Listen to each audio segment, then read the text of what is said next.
Bonjour à tous, j'espère que vous allez bien. Alors, c'est mon premier podcast de l'année sur mon compte Amel Fitness.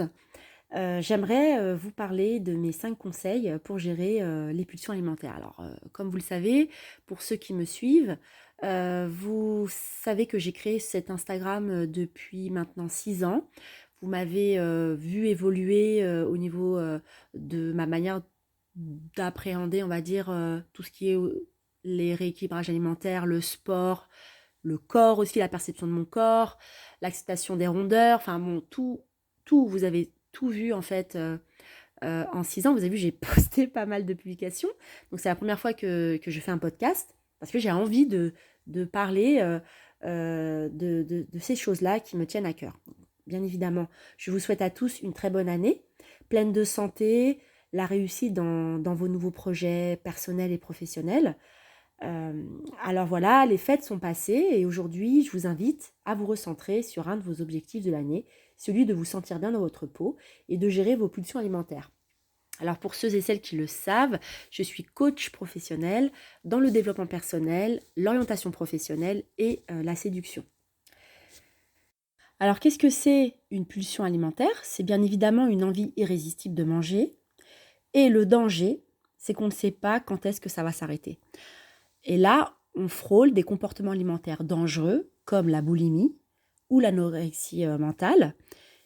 Et ça a un effet très néfaste au niveau de la santé, au niveau de l'image de nous-mêmes et aussi au niveau de nos émotions.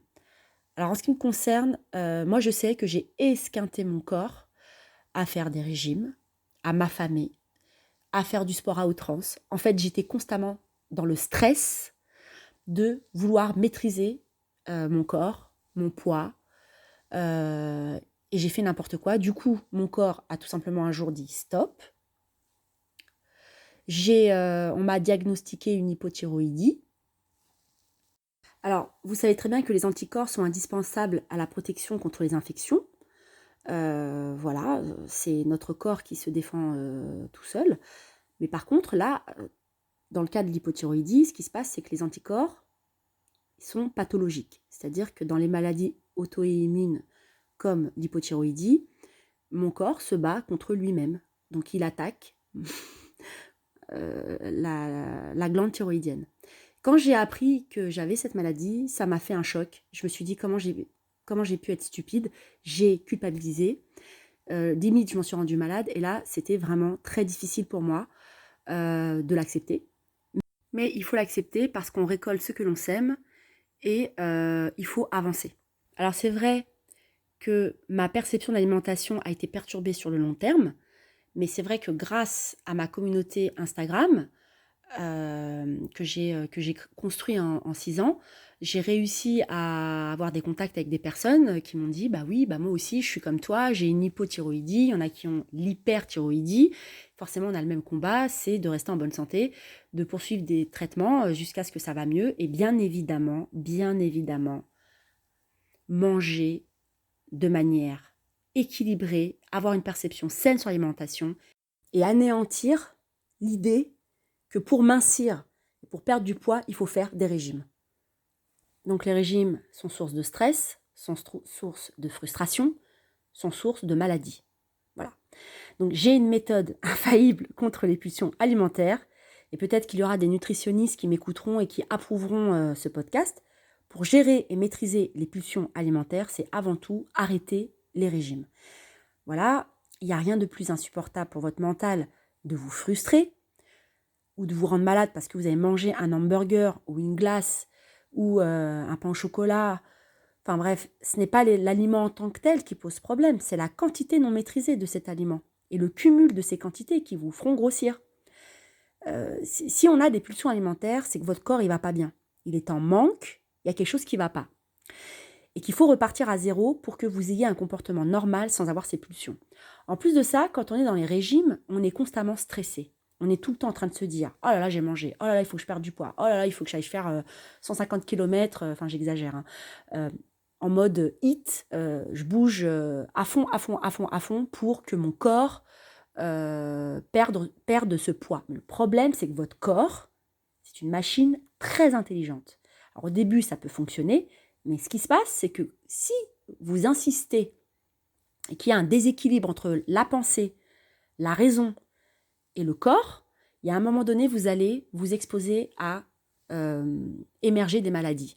Des maladies comme la dépression, des maladies comme la fatigue chronique, des maladies comme vous avez épuisé vos glandes surrénales, des maladies comme l'hypothyroïdie, en fait des maladies chroniques qui vont vous mettre voilà, des couches supplémentaires. Non seulement vous avez des problèmes de poids, mais en plus vous avez des problèmes de santé.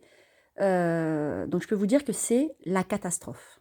Ce que je peux vous proposer, c'est de faire comme moi. Donc moi, je suis repartie à zéro sur mon ressenti face à la nourriture. Quand on m'a annoncé que j'avais cette maladie, je dis stop, on arrête parce que là c'est la dégringolade. Donc du coup, j'ai fait la paix avec la nourriture. Et je me suis dit, c'est bon, il faut que j'arrête de penser quel est le problème de ma vie, puisque comme je me suis nourri une idée qu'elle était insupportable, que j'arrivais pas à la maîtriser, etc., et que du coup, je l'acceptais pas, bah c'est ça qui a créé une maladie, en fait. C'est que le corps, il s'est dit, mais il y a un déséquilibre. Quand vous avez un déséquilibre, d'ailleurs, dans toutes les choses de la vie, quand vous avez un déséquilibre, ça ne fonctionne pas. Que ce soit avec les gens, que ce soit dans votre vie professionnelle, que ce soit n'importe où, le déséquilibre crée la maladie ou le désagrément ou l'impossibilité de communiquer avec les personnes. Il ne faut pas être dans un déséquilibre, il faut être dans un équilibre.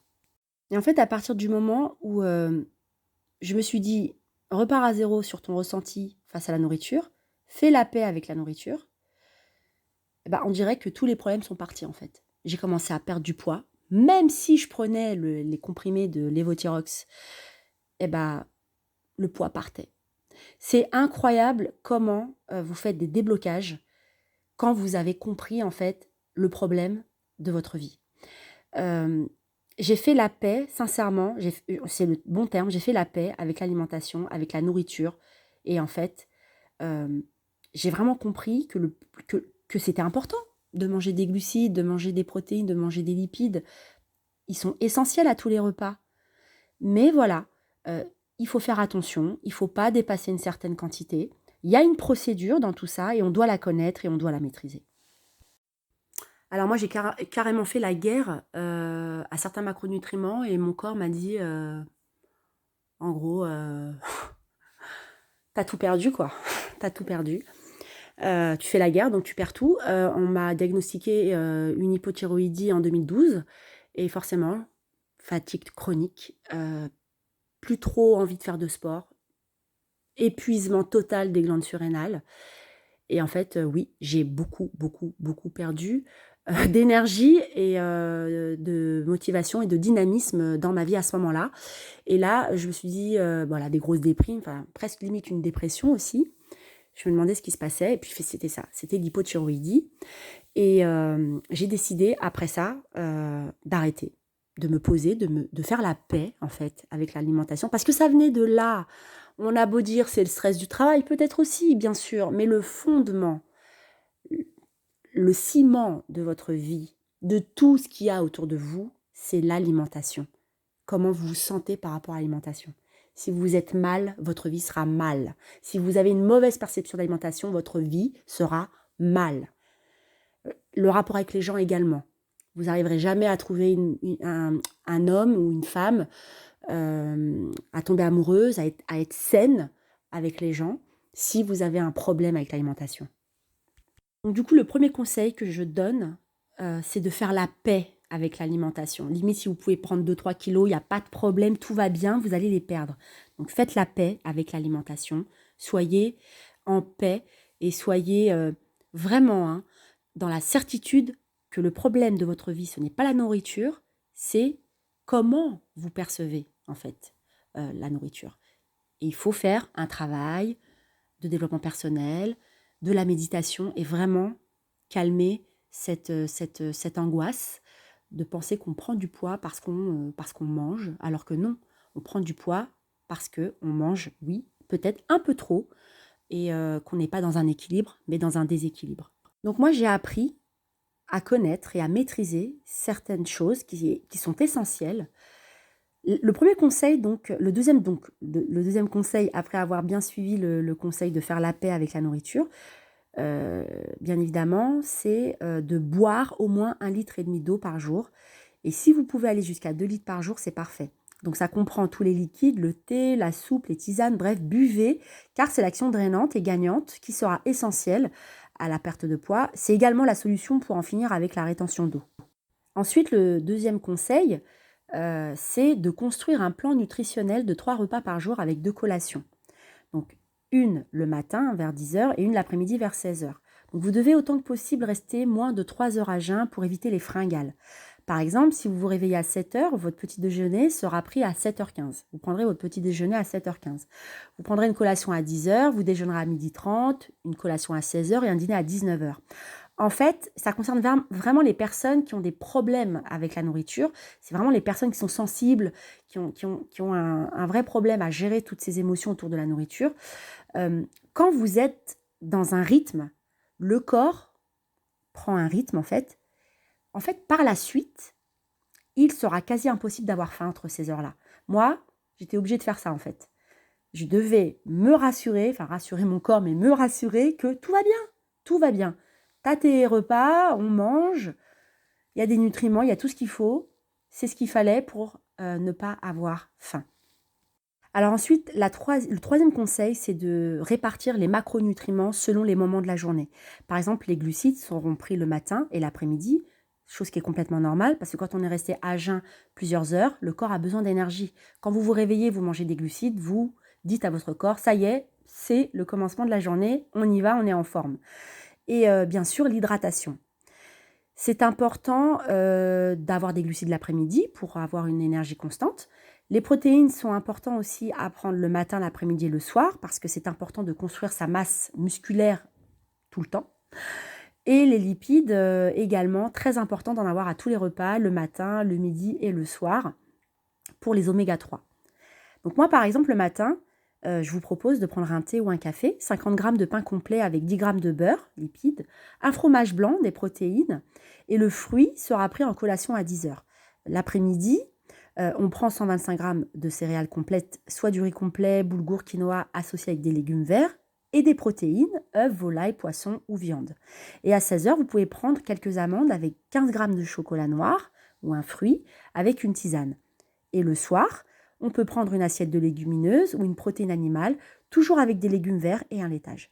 Ce qui est important, c'est de boire un verre d'eau en début de repas et en fin de repas, pareil pour les collations, et aussi de prendre une cuillère à soupe d'huile le midi et le soir pour l'apport en oméga 3. Alors le quatrième conseil, c'est bien sûr se faire plaisir. Une fois par semaine, on peut s'octroyer un repas plaisir, c'est le moment de détente, le moment anti-frustration. On se donne ce droit au plaisir, c'est ce qui va se permettre de tenir sur le long terme. Alors le lendemain d'un repas plaisir, il faudra réajuster les apports en faisant une journée détox. Par exemple, le matin, on ne change rien, on prend les glucides, les protéines et les lipides, pas de problème. Par contre, le midi et le soir, on va prendre une volaille grillée avec des légumes verts à volonté. Ça peut être de la volaille grillée ou du poisson blanc. Hein. Et bien sûr, beaucoup d'eau, de tisane pendant cette journée détox. Et ensuite, on reprend notre plan alimentaire. La règle d'or, c'est vraiment de se faire plaisir sans avoir peur et de faire cette journée détox le lendemain et de suivre vraiment notre plan. Et donc, et pour finir, le cinquième conseil, c'est l'activité physique. Donc, il est recommandé de faire 3 séances de sport par semaine, entre 45 minutes et 1 heure. Le sport permet de vous oxygéner et de fortifier votre masse musculaire, ce qui vous permettra d'avoir un métabolisme plus actif et de brûler vos calories plus facilement. Le sport est un antidéprime et un outil important qui vous permettra d'avoir une silhouette harmonieuse. J'espère que vous avez apprécié ce podcast. J'ai eu beaucoup de plaisir en tout cas à le préparer. Je vous souhaite vraiment encore une très bonne année. Pleine de défis au niveau de votre poids. Je sais qu'il y a beaucoup de gens qui ont plus de 15 kilos à perdre. Allez-y, doucement, vous allez y arriver. Faites la paix avec la nourriture. J'espère que ces conseils, vous allez les suivre parce que je vous assure que ça fonctionne. Je comprends vraiment toutes les personnes qui ont du mal parce que j'étais à votre place, j'ai vraiment compris qu'il fallait que je change. Je vous souhaite vraiment d'être dans ce changement. N'hésitez pas à m'envoyer des commentaires. J'aurai le plaisir de vous répondre et moi je continue à vous suivre, à vous regarder vos photos et on va s'entraider tous ensemble. Je vous embrasse et à très bientôt.